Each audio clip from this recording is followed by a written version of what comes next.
اعوذ باللہ من الشیطان الرجیم، بسم اللہ الرحمن الرحیم۔ السلام علیکم ناظرین، انتہائی لذت کو پہنچنے کے بعد فریقین کا جسمانی تناؤ اور جسمانی کیفیات میں اتار چڑھاؤ شروع ہو جاتا ہے۔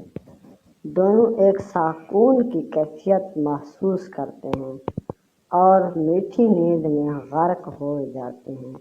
اس موقع پر یہ نہیں بھولنا چاہیے کہ مرد اور عورت ایک دوسرے سے فوراً علیحدہ ہو کر طہارت یا مشغول نہ ہو جائیں، بلکہ ان کا ایک دوسرے سے پیوست رہنا اور ایک دوسرے کی باہوں میں گم ہو جانا یہی صحیح عمل ہوگا۔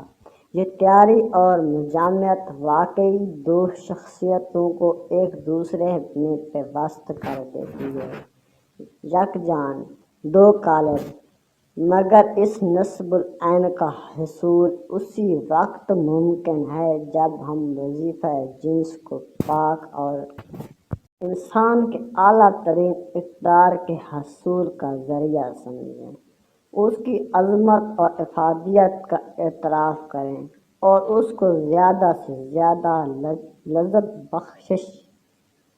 بخش بنانے کی کوشش کریں، اور یہ اسی وقت ممکن ہو سکے گا جب مجامعت حسب سیل خصوصیات کی حامل ہوگی۔ مجامعت میں والہانہ کیفیت: نمبر 2، مجامعت ڈر، خوف، تشویش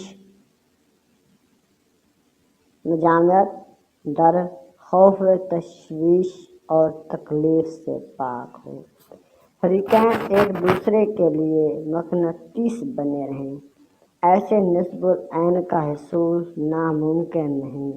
یہ بہت سو کی دسترس میں ہے، بشرطِ یہ کہ جنسی وظیفہ کو ایک مقدس وظیفہ سمجھ کر اس کے حصول کی کوشش کریں۔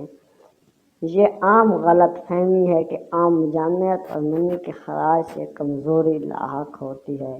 واقعہ یہ ہے کہ اس سے بہتر مقوی جسم و جاں کا تصور ممکن ہی نہیں۔